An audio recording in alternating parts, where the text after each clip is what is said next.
Buongiorno e benvenuti a Cosa c'è di nuovo, notizie dal web e non solo, di oggi, lunedì 6 febbraio.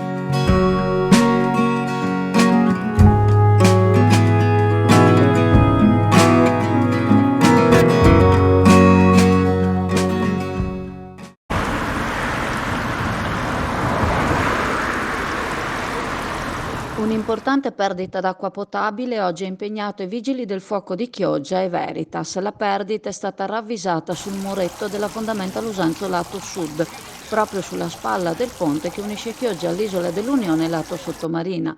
Un fronte di oltre un paio di metri in cui l'acqua cadeva a cascata, perdita visibile solo con le basse maree e di cui ci si è accorti per caso fortuito. I vigili del fuoco, chiamati al 115, sono intervenuti tempestivamente, ma hanno potuto solo prendere atto della segnalazione e riferire a Veritas, l'operatore della quale ha potuto constatare che si tratta della rottura di una tubazione che porta l'acqua potabile a Chioggia. Ora si provvederà alla sua sistemazione.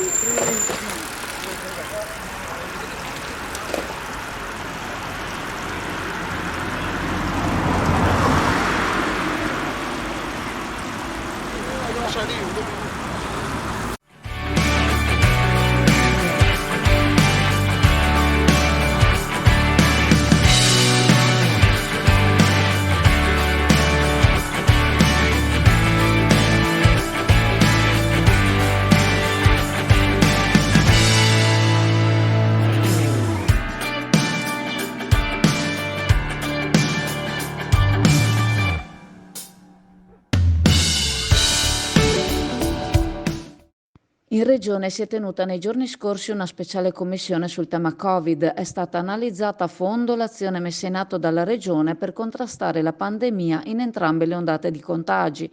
Come ci riferisce il consigliere regionale Dolfin, è che quello a cui doveva giungere la commissione era verificare le cause che hanno influito sull'andamento della pandemia e accertare le azioni messe in atto per il suo contenimento. Sono state convocate numerose sedute in cui sono stati ascoltati esperti e quello che è emerso è che la Regione Veneta è riuscita ad affrontare un'emergenza immane grazie al sistema sanitario già ben strutturato a tutti i livelli, che allo scoppio della pandemia ha messo in campo azioni forti, aggressive e tempestive, riducendo i contatti non necessari al minimo. Lo studio messo in atto dalla Commissione si è basato su dati oggettivi e scientifici, anche internazionali, approfondendo l'argomento. Fondamentali le conclusioni a cui è giunta la rivista Lancet riguardanti la mortalità che ha visto il Veneto tra le regioni col minor impatto di decessi proporzionalmente alla popolazione, grazie alla capacità di individuare un numero elevato di casi, riuscendo a limitare il contagio. La relazione ha analizzato la fase pandemica in tutta la sua totalità, sotto ogni aspetto, ospedaliero, domiciliare, case di riposo, gli interventi e le strategie messe in atto in uno scenario che mai prima si era presentato. Come spiega Dolfin, si tratta di un lavoro importante che dopo essere stato votato in sala di consiglio vedrà gli atti inviati alla Procura.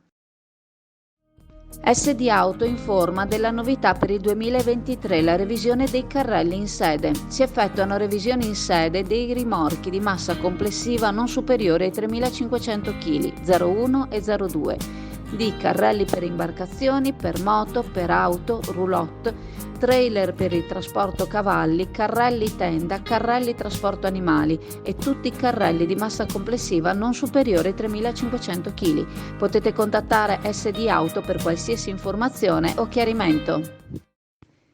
Una marcia per la pace, una marcia di speranza, quella che ieri pomeriggio è partita dal campetto dei Salesiani per arrivare alla chiesa della Beata Vergine di Lourdes. Una partecipazione folta, trasversale per età e per credo politico.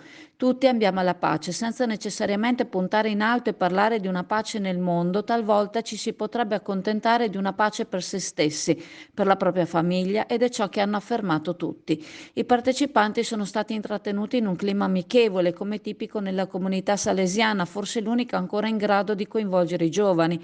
Poi il corteo si è snodato profondamente a San Domenico, lungo l'isola dell'Unione, dove si è fermato per commemorare Carlo Acutis, un ragazzo morto a soli 15 anni a causa di una leucemia fulminante, al termine di una breve vita arricchita di fede cristiana e di volontà di aiutare il prossimo. Da Papa Francesco è stato dichiarato venerabile, si è iniziato per lui il processo per la beatificazione, dopo un miracolo per intercessione. Befed, il pub di successo tutto italiano, dove trovi l'inimitabile galletto da mangiare con le mani, accompagnandolo con la tipica birra artigianale. Il galletto è sano, genuino ed eccellente, garantito da filiera controllata Valle Spluga, e la birra artigianale nasce dall'esperienza di maestri birrai Befed. Befed, presso il parco commerciale Clodì per giovani e famiglie, un posto dove puoi sentirti come a casa tua. È stato reso noto il programma sociale del Panathlon Club dalla presidente Stefania Lando, la quale ha informato che l'associazione farà il possibile per quanto le compete per far realizzare una pista di atletica a Chioggia. In tal senso la presidente Lando nominerà una commissione da lei stessa coordinata che porterà all'attenzione la struttura sportiva in questione. La commissione sarà formata da Manuela Levorato, da Leonardo Toson, Gianni Pagan, Carlo Albertini e Gianmarco Albertini a rappresentare il mondo dei giovani panatleti. La pista di atletica è già presente nella programmazione urbanistica della città di Chioggia e l'amministrazione comunale attuale l'ha posta al centro del suo programma di realizzazione di infrastrutture sportive. Il Panathlon si metterà a fianco dell'amministrazione comunale in tutte quelle iniziative che saranno necessarie per promuovere tale infrastruttura.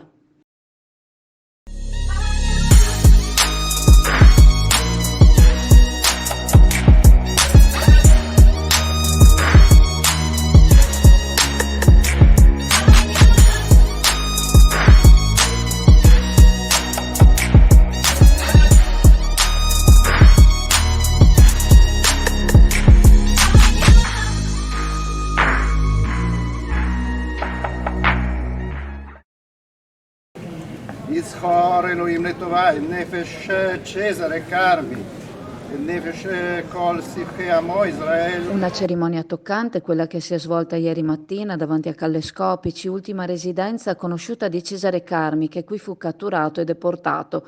Qui è stata posata la pietra d'inciampo a lui dedicata dopo un iter durato un anno in cui ANPI, Associazione Nazionale Partigiani d'Italia, ha potuto conoscere l'uomo, affezionarsi e perorarne la causa. Si tratta della sesta pietra d'inciampo posizionata a Chioggia a ricordare una persona catturata, deportata e mai più tornata dai propri cari. Una cerimonia in cui si è ricordato l'uomo che si è raccontato in una serie di lettere inviate al suo amore di allora, conservate gelosamente fino alla morte, consegnate alla comunità ebraica di Genova, da cui a una parente, Luciana Laudi, che le ha raccolte perché restasse una testimonianza.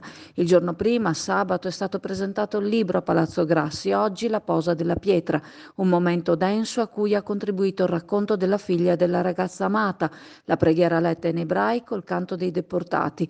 Il tutto ha reso vivo quel momento, rendendo vivo l'uomo portato nel campo di concentramento e morto in una data ignota, di una fine ignota, frutto di un odio razziale che si spera estirpato.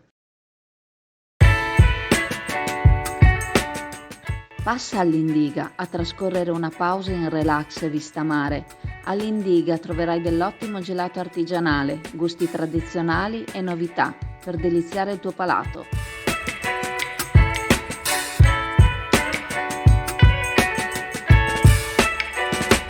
Indiga a Sottomarina ti aspetta.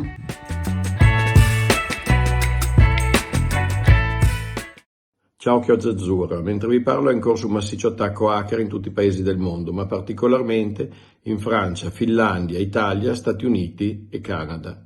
L'attacco, portato avanti con malware, cioè software malevoli, compromette i server e consente quindi di installare dei ransomware, cioè software ricattatori. L'Agenzia per la Cybersicurezza che ha lanciato l'allarme consiglia di aggiornare subito i sistemi non ancora compromessi. Già in passato c'erano stati altri attacchi con ransomware. Uno dei più famosi, NotPetya, tradotto un po' liberamente non accarezzarti, attaccò per primo l'Ucraina nel 2017 e si diffuse poi nel resto d'Europa. In genere i malware funzionano crittografando i dati dell'utente e chiedendo un riscatto in criptovaluta, appunto per fornire la chiave per recuperare i dati. Non sempre le cose però vanno a buon fine, anche se viene pagato al riscatto. L'altro, Hermetic Wiper, letteralmente tergicristallo ermetico, è il primo malware ufficiale della guerra russo-ucraina. Attaccò i siti governativi ucraini il 23 febbraio 2022, in concomitanza con l'invasione russa. Anche il sito delle Ferrovie dello Stato venne infettato proprio in quei giorni. Come proteggersi? Basta prendere un giorno di ferie e non accendere il computer. Battute a parte, non bisognerebbe aprire le email che sembrano normali ma che, se ben esaminate, presentano delle anomalie o nell'indirizzo o nell'ortografia, e soprattutto i file allegati, che hanno dei prefissi innocui come PDF o exe. Esiste poi un'organizzazione no profit, nomoreransom.org, a cui ci si può rivolgere. Spero di non avervi rovinato la domenica e vi consiglio una serie su hacker e malware TV, come CyberHell o Mr. Robot, o una su tutti, Black Mirror. Stagione 3, puntata Zitto e balla, o se preferite Shut Up and Dance. Apertura ufficiale del Carnevale di Venezia 2023 il 4 febbraio scorso, con un palcoscenico navigante che solcava le acque del Canal Grande, esibendosi in una performance unica, Original Dreamers, in uno scenario altrettanto unico, incantando il pubblico, composto dalle migliaia di spettatori che lo hanno potuto ammirare dalle rive. Le esibizioni di acrobati e ballerini sono state accompagnate da un quartetto lirico di voci straordinarie e dalle percussioni che scandivano il tempo.